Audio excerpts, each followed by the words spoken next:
but I don't know if you like to play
this morning and sharing in some time together.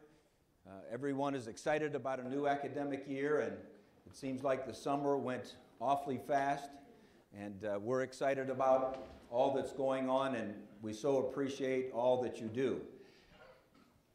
I'd like to first introduce our members of our Board of Trustees, if I could, and if you could hold your applause, starting with our student, Lexi Rager, and our new student, Rocco Core, said he was coming. Oh, you're in the back. Come on, student trustee, you have to sit in the front. I didn't tell you that. Okay, my bad. You can clap for Rocco Core because he's the newest one.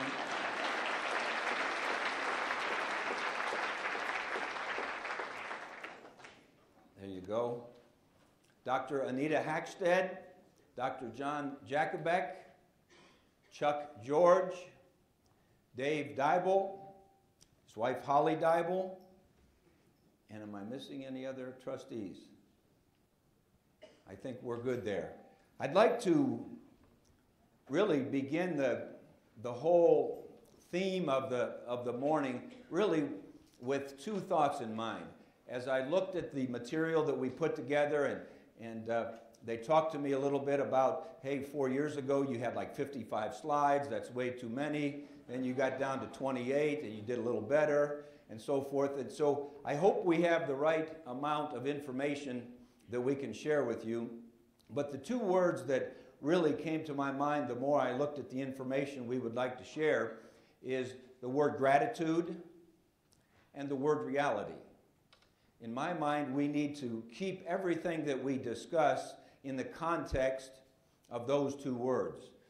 And that word gratitude, I think back to 4+ years ago, and I'm extremely grateful that our Board of Trustees saw fit to give Ellen and I this opportunity to come back to Youngstown State University and see if we could be helpful, and I appreciate their helping me learn the position and so forth. And our current board, I appreciate how they challenge. I appreciate their passion for Youngstown State University, how hard they work. Every year we double their pay from 0 to 0. And it really is something that sometimes I don't remind them enough of. And the same is true with all of you colleagues. It's amazing how hard the people here work. We don't have the largest workforce. We all could use a little bit more assistance because we have a lot of great ideas, but it's extraordinary how all of you work, the people I work with every day, the people that I don't get to work with that much. Truly, we appreciate everything that you do, and we're so proud of what you've accomplished. And then I guess, maybe most importantly in my mind, I appreciate the First Lady, Ellen Tressel. You know,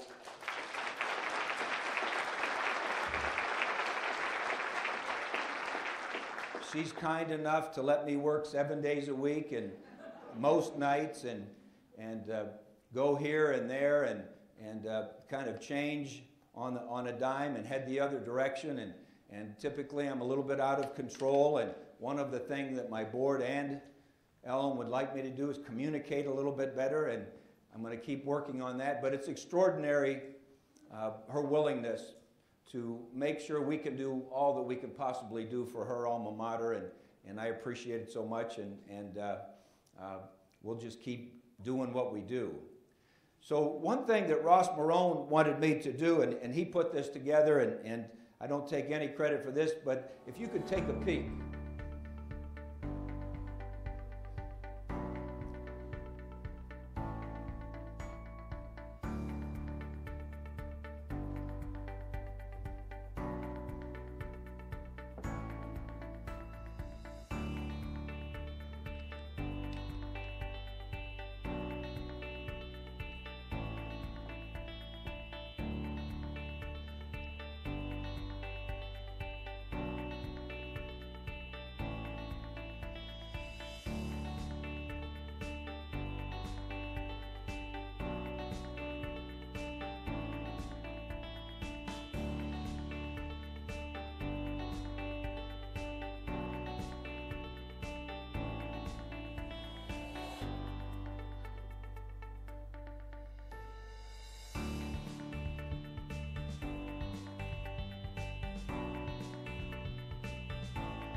How about that year?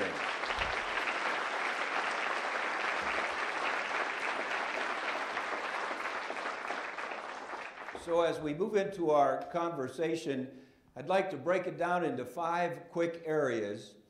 Our history, we have some newcomers here, and we just want to talk a little bit about how we got where we are today, our impact, our progress, our campus, and our future.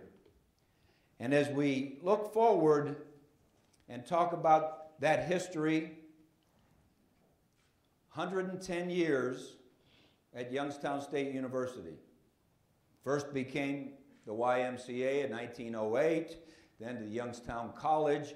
As we had the need for a more vibrant city, we needed more education. We needed to educate responsible citizens. Then on to Youngstown University. And then 51 years ago, we became Youngstown State University. How fortunate we are to be in a place that's had such an extraordinary history, touching over 105,000 people. And then you're talking about one of the crown jewels of our institution, the Dana School of Music. This year we'll be celebrating the 150th year of the Dana School. Started in 1869, shortly after the Civil War. The recognition in the nation was that we really needed to make sure that the arts were part of our growth as a nation. And then in 1941, as funding became a little bit more difficult and the Dana School was struggling a bit to sustain, Youngstown College said that there's no way we can allow that institution to stop. It means so much to the spirit and the vibrancy of our region. And so in 1941, Youngstown College took over the Dana School. And here we are this year celebrating 150 years of the Dana School. And we're also celebrating 50 years of our master's and doctoral programs, another great milestone. So let's move quickly into our impact. About a year ago, I went to 2 of our faculty members, A.J. Summel and Sepida Kavari, and I said, I've been invited to present to the Ohio Department of Higher Education. And I really felt that one of the things that was missing in the discussion of the importance of higher education was our impact. That sometimes there was way too much discussion, whether it be in the political circles or just in the media or whatever, that too much student debt, is college really the answer? Should we have free college? All of those types of things. Is it really that important? And I really felt that, we had to start with ourselves. And so AJ and Sepida helped me create a presentation to give to the Ohio Department of Higher Education, saying that we have not shepherded the conversation to be as accurate as it should be. We have not talked about the importance and the impact of American higher education in the state of Ohio. So I had that opportunity to share with that group. Shortly thereafter, they thought, we haven't done as good a job as we can. So they commissioned an impact study in the state for higher education. And they hired a group, I think it was out of Oregon, and they had all the analytics and all the algorithms and all the ways that you measure impact. And they put together an economic and social impact study for all 14 public universities. And they came out with a statewide impact and also individual impacts that each public university has in its region.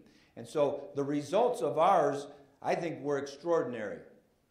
If you think about in 1 year, in every year, based upon an outside firm, not us saying that we do this, is that we had $923.9 million of impact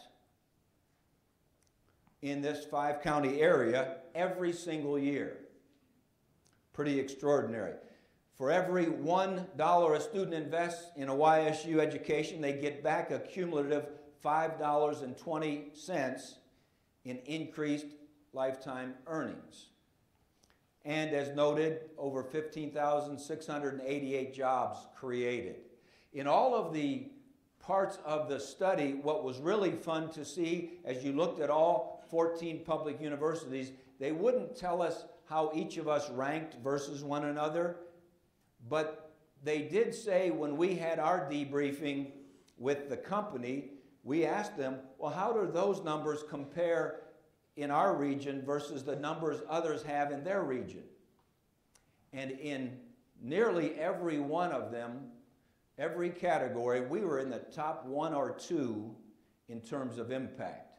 And one thing that I think we've known for years and years is the impact, the importance of this institution on this region. It's extraordinary. It's profound. 69,324 community service hours emanated from our campus with an estimated value of $1.7+ million. Extraordinary impact. Faculty research with 8 foreign countries, 12 industry partners, 21 universities, 75 other various partners. Extraordinary impact that we don't talk about as much as we should. It's not part of the conversation. Global leader in additive manufacturing. We've demonstrated more so than anyone in this state that if you collaborate with your partners, Youngstown Business Incubator, America Makes, Eastern Gateway Community College, Career and Tech Centers, the Manufacturers Coalition, T-Bike, et cetera, if you collaborate, you can become the best in the world, and we're grateful for that. More than 600 YSU students in nearly 3 dozen school districts. Sometimes you forget about the impact of those student teachers and going out and get their field experience and so forth. Huge economic and social impact. In this case, $4 million a year for our region. Dental hygiene students, 2,500 plus free patient appointments. Our business students, over 500 tax returns filled out with the free VITA program. Tremendous impact we've had, and that needs to be the conversation because we're grateful for what this institution does, but the reality is sometimes we don't talk about it and we don't get it to the public discussion as much as we should. The impact of this institution is unlike the impact of any of the other institutions in this state, in my opinion, and the numbers seem to bear it out, and it's certainly a tremendous impact for each and every person that lives here. And there's more and more things, but we're grateful for that impact. Well, the next topic is our progress. We know that we've got a great history. Our impact, I think you cannot deny it. Now, you always want to, as each year begins, you go back and you look and you see how have we come along, how have we progressed, and so forth.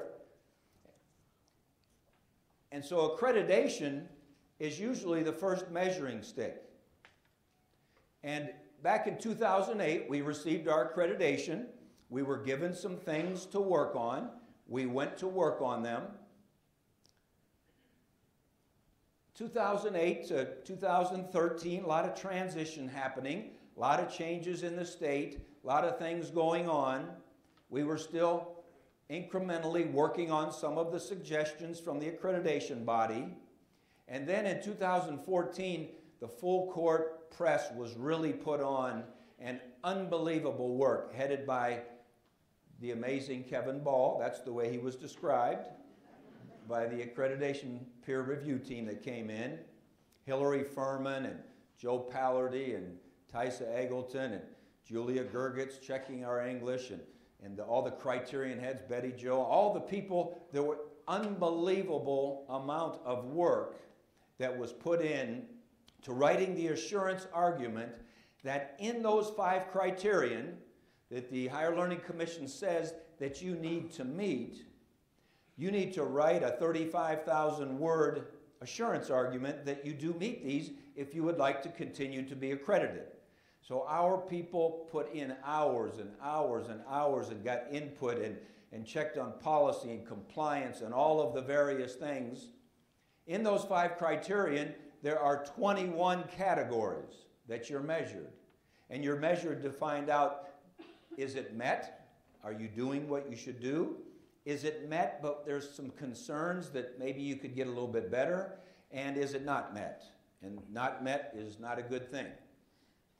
Well, we're happy to announce that in those 21 categories, 20 of them were met, and one was met with concerns. An extraordinary grade card. Kevin's been around this HLC world for a long time and says he's never seen one quite that good. Well, how did that happen? We were so fortunate with the people that jumped in and wrote the assurance argument, but really what tipped the scales in our mind was the extraordinary interaction by the campus community, our board of trustees, involved when the peer review team came on campus. We had many, many forums back in October leading up to the visit by the peer review team, but it was the amazing amount of participation. When the peer review team left, they said there were many good things and they couldn't tell us how we were going to grade. They needed to go and look through all their data and so forth, but they said, we can tell you this much. Number one, we've never seen such active participation in a peer review ever in our experience. And many of our peer review team had been to many schools. Two, they said it is crystal clear that everyone at your institution knows and values how important this university is to this region and to the young people that you serve. There's no question that they felt like we were in it together, we had prepared, and there's no doubt about it that we were prepared to move forward in the future. So when you think about that 2008 reaccreditation, then we got to work, then we had our open forums, then we had our peer review team come in, now we receive our accreditation. So now as you think about the future, accreditation is an ongoing process. We have to take the 20 that we met and continue to be good at those. The reason we're good at those is all of you worked so hard to make sure we did the things properly.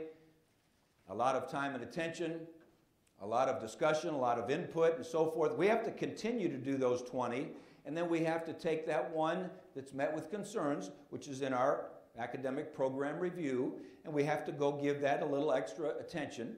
That's the reality of the situation. But the gratitude is, thank you for the impact that you had leading up to the HLC, while the HLC was here. It's extraordinary, and we appreciate it tremendously. Student success, how's our progress going there? Well, we'll have our largest incoming class since 2010. I just got from Gary Swegan this morning, our multicultural freshman group will be up 22.65%. which has been something we've been working extremely hard. We'll have a record high GPA of this freshman class of a 3.35. We'll have another 300 plus, Amy, right? 300 plus honor students, second straight year. 4 years ago, we just had 300 honor students, and now we have 300 freshmen. 1,200 total-ish, right in there. Extraordinary work. Our retention in the last 4 years, we were about 68% or thereabouts. We're in that 74, 75% neighborhood. We won't know for sure until we see exactly what the returning student count is. Our university housing is at capacity. 4 years ago, we had 150 empty beds. Those got filled. Then we built 160 apartments. Then we built 220 apartments. And now 194 just opened at the Enclave. And if you haven't been over at the Enclave, faculty, if some of your students aren't at class, it's because they don't want to leave the Enclave. Fitness center, free coffee, tanning beds, pool tables. A little frightening. Granite countertops. But anyway, that's what the students want. So, but the good news is all those housing situations are at full capacity, and somewhere in the neighborhood of 2,500 students now walk to class, which some of us old-timers, is Bruce Waller in here? No, Bruce? I'm not picking on Bruce because he's an old-timer, but it's his, It's his birthday, so I was going to have you sing to him, but I guess he's not here. But anyway, some of us old-timers, like Bruce and I, remember when there was about 250 people that walked to class. And now you're talking about in the neighborhood of 2,500, which it changes, that's progress, it changes what we do. And the last two graduating classes have been two of the top three in numbers in the history of the university. You saw in the video that this past year was 2,252 graduates. A year ago it was 2,387. The only year that was higher was 1982-83 school year. And quite honestly, that was the 6th year after the steel mills closed, and there was an exodus into college at that point. That was the highest ever, and these have been the next two highest graduating classes. We're certainly grateful for that, and it's amazing. We launched our We See Tomorrow campaign on July 1st of 2014. It began a little bit of a quiet campaign, like you do in most campaigns. You kind of quietly raise a little bit of money, and then you come out and announce, usually when you get halfway to your goal. And Paul McFadden and Heather and the whole development office group there at the YSU Foundation have done extraordinary things. And we sit today at $75,298,802 after 4 years and a couple months. Our goal is $100 million. Our goal is to have that $100 million by December of 2019. So it's amazing what our donors and what the people that believe in the impact. We have an opportunity to talk to donors all the time, and they tell us two things inevitably. One, if it weren't for Youngstown State, I don't know what my life would have been, clearly. And two, if it weren't for Dr. So-and-so who convinced me I could, or if it weren't for that academic advisor, or if it weren't for that residence hall advisor, or that coach, or that teacher, or whatever, if it weren't for so-and-so, I wouldn't have made it. They helped me believe I could. There's probably nothing more powerful than someone being able to help someone believe that they can. And so it's amazing what our donors have done with this We See Tomorrow campaign. One of the areas that we wanted to have specific emphasis on was in the academic sector from a standpoint of chairs and professorships and visiting scholars and so forth. In our region, we were a little bit behind in those areas. Back in July of 2014, we're happy to announce that we've had 4 new chairs in the last 4 years, which prior to that, in the 104 years leading up to that, we had 2.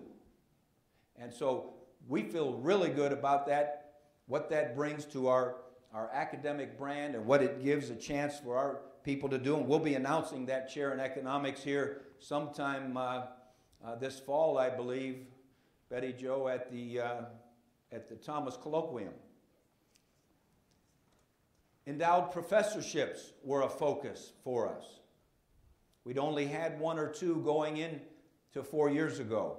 We're tremendously grateful for the opportunity for people to put their name on an academic area, see how they can be helpful for perpetuity. Those endowments for those chairs and professorships last forever, and they give us annual income to do those little things that can help our program be even better.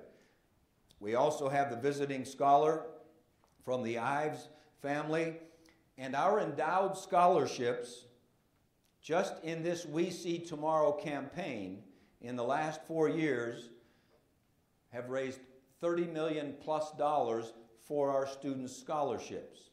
And so when that discussion happens out there, when people are talking about student debt and the cost of education and so forth, we can proudly say there's not an institution of our size that has the endowed scholarship program like we do. In fact, in our region, in Northeast Ohio, we're clearly the largest endowment in Northeast Ohio. That's an impact on our students, and we're so appreciative of what our donors have done.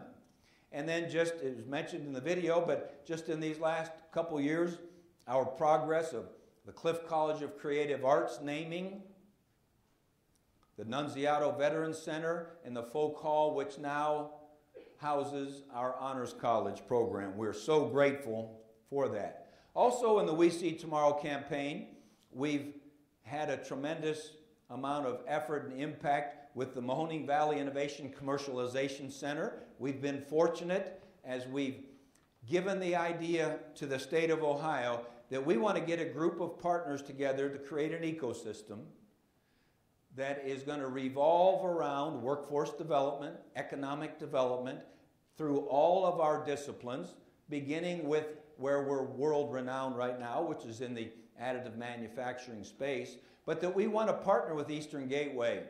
We know there are a lot of jobs out there, 6 million in the country, that aren't filled right now.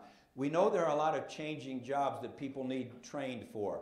So we're partnering with Eastern Gateway and Mahoning County Career and Tech, Trumbull County Career and Tech, Columbiana County Career and Tech, the programs at the Youngstown City Schools at Chaufin, the Manufacturers Coalition, the T-Bike, all of YBI, America Makes. That ecosystem is created for this Mahoning Valley Innovation Commercialization Center. We were fortunate that we were able to have the state of Ohio believe in us with our concept enough to give us $7 million for the capital part of building that building. And we'll talk more real quickly here about where that's going to be. We've also had the Appalachian Regional Commission give us $1 million, EDA give us $2 million, and our folks have been able to go out and leverage that for another $7 to $8, $9 million worth of equipment. And our vision is for that program to just blossom through the We See Tomorrow campaign, and we want to tell you that there's good progress going there. And Student Success Center has been part of the We See Tomorrow campaign. And we've had a lot of discussions. We were fortunate to have a first gift. Ellen's mom and dad donated $1 million to the Student Success Center concept, and now our people, led by Claire Berardini and the group in Student Success, are what is it that we need? What does a Student Success Center need to house? What does it need to look like? And then the discussion will go further. Where would it best be? Where on our campus footprint? Right now, our Student Success offices are in Jones and in Kilcawley and in here and in there.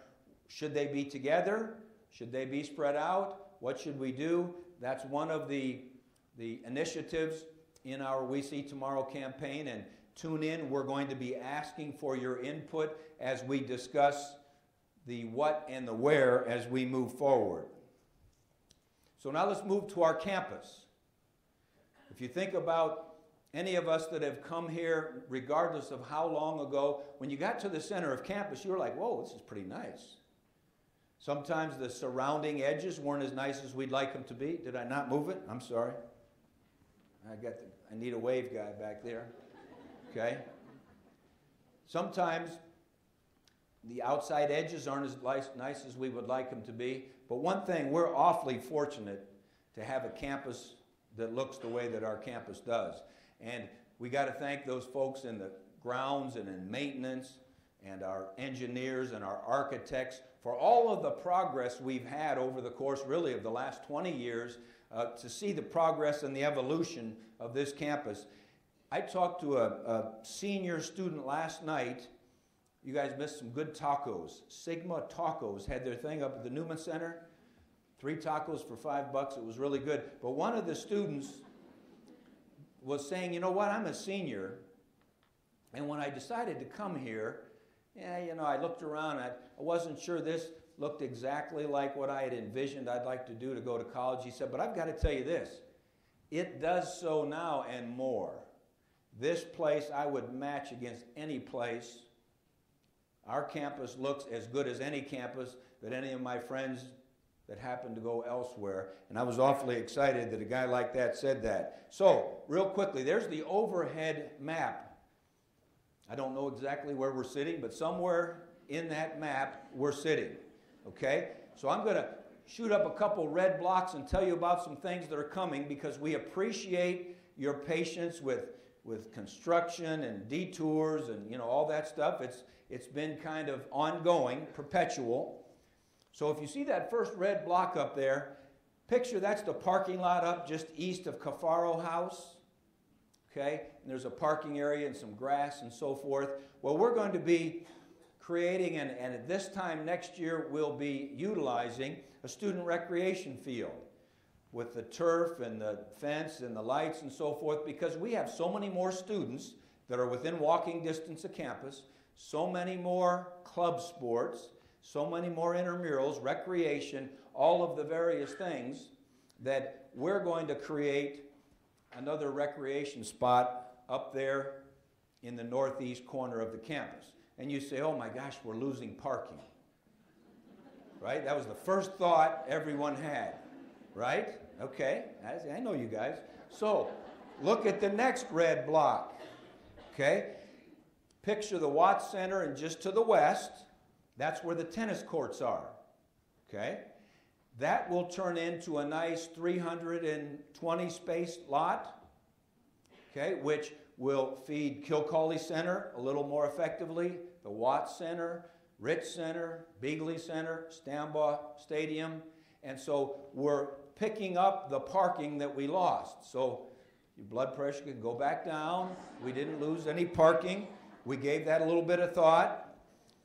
And so now that's the east side of Stambaugh Stadium. And on the east side of Stambaugh Stadium, construction's beginning. It will open next year at this time, the Don Constantini Media Center.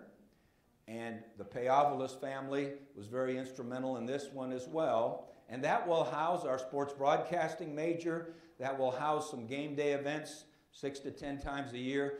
But in my mind, and in Don Constantini's mind, the most impactful thing will be it will house communications classroom all year round. Nearly all of our students take Intro to Communications. I don't know how many of you have been to those communication classrooms in the basement of the library. Not really the place that would fire you up to learn your public speaking skills. And now we'll have a great communication center that they'll be right in the center of campus with the new facility, and that will open up in the fall of 19. Next, we have that red line there is Fifth Avenue. You needed to be patient on Wick, and thank you. You'll probably need to be patient on Fifth Avenue at some point in time, because we're going to be moving that Fifth Avenue look from being 3 lanes going in each direction, and it's sometimes like a racetrack as you go by there, to 1 lane going in each direction with a turning lane. A lot more landscaping, medians, bike paths, etc., linking up on the south end all the way to Commerce as you go down, and linking up to the bike paths to Mill Creek Park. But that whole Fifth Avenue corridor will be a part of the BUILD grant. If you remember a year ago, we worked extremely hard to try to get about $9 or $10 million for a Tiger grant. Well, now the name's been changed to a BUILD grant. We didn't get the Tiger grant. The state of Ohio only got one of them. The amount of money for the BUILD grants is triple the amount that there was put aside for the Tiger grants. So Mike Ripko and his group have been working extremely hard with our partners at Eastgate and the city of Youngstown and Mercy and all of the people that touch that corridor. And our goal, well, we're going to have Fifth Avenue changed by this time next year. If we get the BUILD grant, it will be changed prettier, because we'll have $10 million more to work on there. So that's going to be exciting as we go. And I'm sure some of you were nervous about the fact that, wait a minute, you took away the tennis courts, just like you were nervous about that parking. Okay, what are you going to do about that? Well, that red block, that area between to the west of softball and out to Belmont, somewhere in that neck of the woods there, next year at this time we'll have a tennis center with 6 indoor courts. We'll have pickleball courts. Greg Morgione reminds me that the fastest growing sport in America is pickleball. That's what people that can't run anymore say, you know. But, and then we'll also have 6 bowling lanes for our students. We hear from our students that that's one of the things, if whenever we talk to them and they say, you know, more to do, you know, they want more to eat. Sometimes they want more to drink, not always the right things. But when we ask them for a little more wholesome ideas, often it's brought up bowling. And so on that west edge of campus, we'll have the tennis, bowling, pickleball center, hopefully with a little pizza shop and so forth in there. And you're saying, well, that you lost some parking when you did that, right? Okay, we lost parking. So now if you look to the south of that, just to the south of the main tailgate lot, they call it, that area back in there will add substantial parking. I'm not sure how many spaces, but significant. And then lastly, the Mahoning Valley Innovation Center, if you go all the way down Fifth Avenue to the south at the corner of Commerce, a year ago we were able to purchase the county facility, 25,000 square feet. We've been in the midst of renovating that. That will be the beginning of the Innovation Center, which our goal through the We See Tomorrow campaign will be to have that grow anywhere from 75 to 85,000 square feet that will house interdisciplinary, innovative space for our arts, with our engineers, with our business, with our educators, teaching the pedagogy of how do you teach these new activities that are going to be needed in the workforce and so forth and so on. And they tell me, Mike Ripko said, that you can't have an innovation center where you have lots of good ideas and just interaction going on and coming up with who knows what the next invention is unless you have a little place in there to get a beer. Now that's what Mike said. So somewhere in that innovation center, there may be even a place for a beverage of moderation. So that's the picture of the corner of 5th and Commerce. And then, of course, it mentioned on the video, the Enclave and the Mercy Health are coming, and you know, we're certainly grateful for that. So now we're talking about the future. Those first 4 topics, we are so fortunate, we're so grateful. So much work has been put in between our fundraising and our folks out there trying to advocate with the government, our people making a difference with our students, the research that's going on, all of the work that's been done in compliance and all training and all of the things that have been happening on campus. We're fortunate, the work that was put in, and that's why we have that extraordinary history. That's why we have that impact. That's why our progress has been significant. That's why our campus is taking shape. Now we've got to talk about our future. And what I thought was really neat about that picture that Ross and his staff picked out is really what that picture denotes to me is that our students are looking to us to help them create their future. Our region is looking to us to create their future. To me, that is so true. That responsibility, we have great tradition here, and we've talked about all of the good things that have happened. But with that tradition goes the responsibility for going forward. And that's what the future's all about.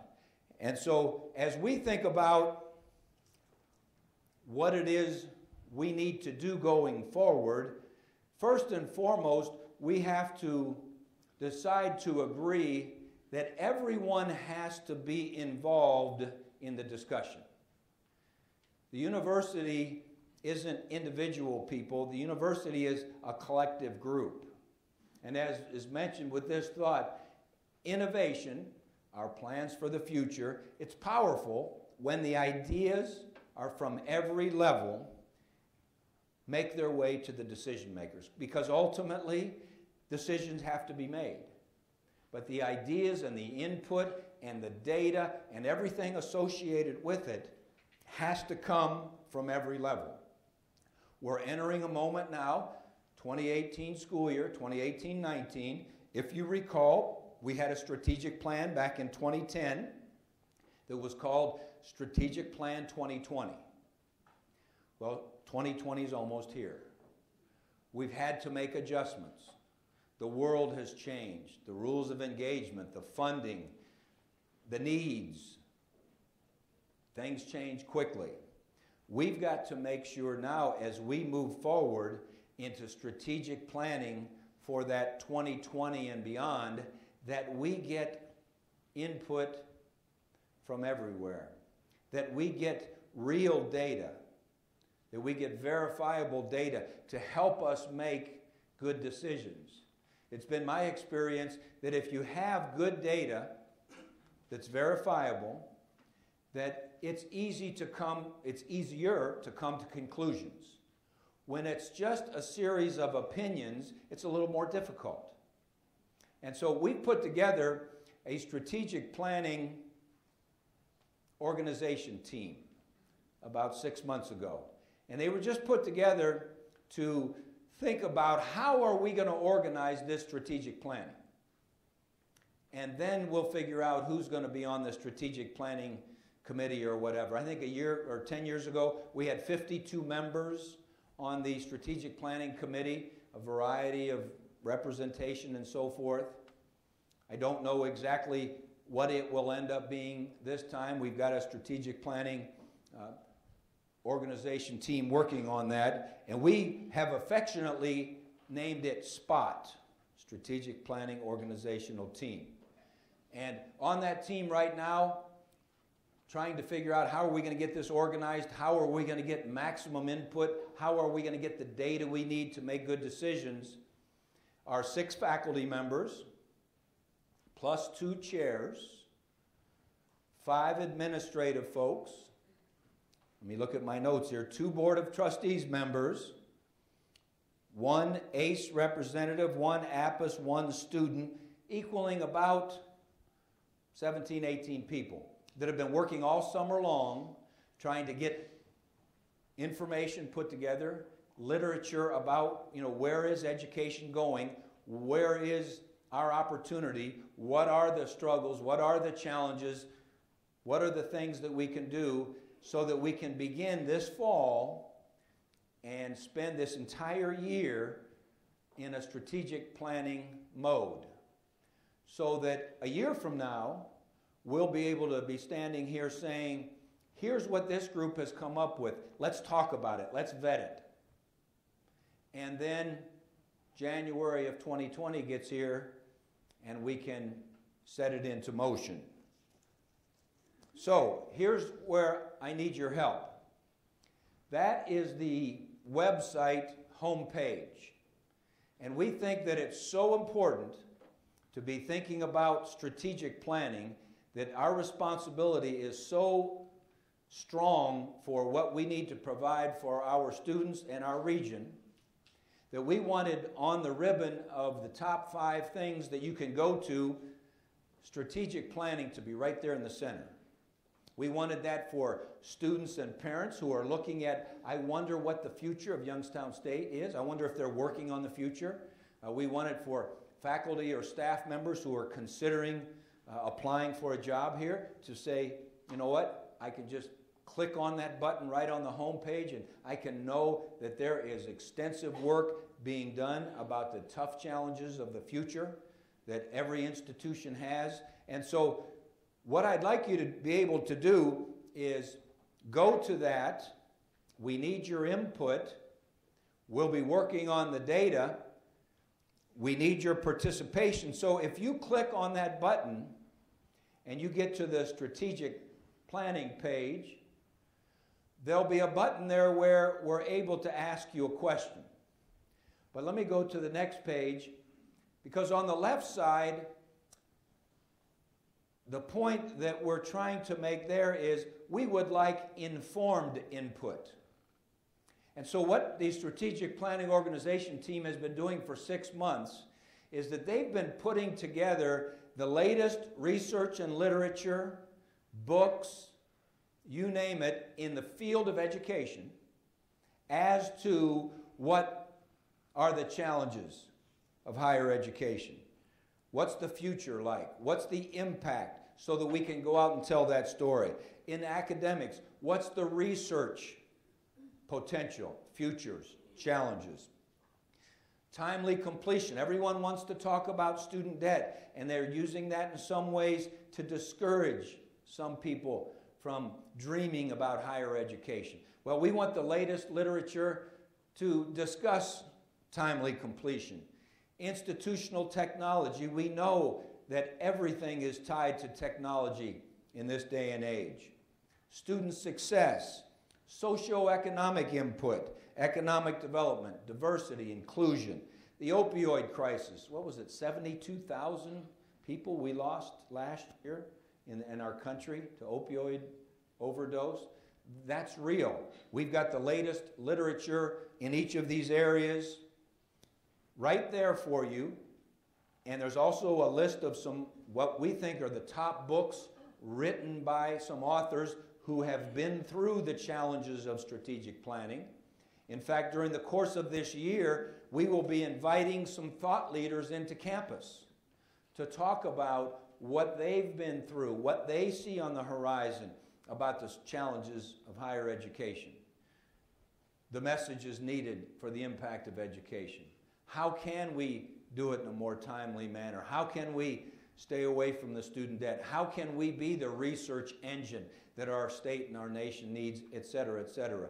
We'll have at least two or three thought leaders in the course of the year. In fact, I think the first one will be in the middle of October, and we'll be getting information out to you as to you participating and having interaction with our thought leaders. And then on the right side of it, it says join the conversation. And here's the first exercise, even though school doesn't start till Wednesday, the first assignment or exercise we'd like you to consider. If you've had the opportunity to stay up on this whole discussion about the future of higher education, or if you would like to get more up to date, use the resources we've compiled, that's great. We'd like you to consider clicking on that answer the question button. And the question is a simple one to start with, and we're going to have a series of these questions throughout the course of the year because we'll want people's input, is what do you think, what do you see as the greatest challenge for higher education? And any thoughts that you would have. We need the vantage point and perspective from everyone. We need to do a great job of having collaborative decision making backed by data decision making. And that's our reality. That's our goal as we look in going forward from a strategic planning standpoint. So that's a little bit of a larger look at that. Join the conversation. Just type in just anything you can think of. Our strategic planning organization team will be able to keep up with it and catalog and put it into various areas and utilize it as we're going forward. Because the reality, I think, is as true as the progress and impact we've had, I think the reality of the challenge ahead is as significant. But what's beautiful about our situation is, it's our time, the group of 2018-19, to think about what it is. Yes, we'll appreciate everything we've done in the past. What is it we can do in the future to be more extraordinary? That's what, in my mind, is exciting about our situation at Youngstown State. So many times the things that we don't have are discussed more than the things that we do. We talk often about the fact that right where we sit today, if you drive 1 hour, going 70 miles an hour, there's 7 million people. There's 34 Fortune 1000 companies. There's $190-some billion worth of wages being earned. The innovation that's going on in this sector is exciting. The opportunities for the future are exciting. And what excites me is that Youngstown State University can be a leader in that. Youngstown State University needs to be a leader in that. We need to create opportunities so that our young people, whether they're from our region, who would love to stay here and live and raise their families and so forth, or if they're from outside our region, that all of a sudden come here and fall in love with this region. That we provide the opportunities for the future for them to enjoy the great days that we've enjoyed at Youngstown State. Thanks so much for your time here this morning. God bless all of you, and go Penguins.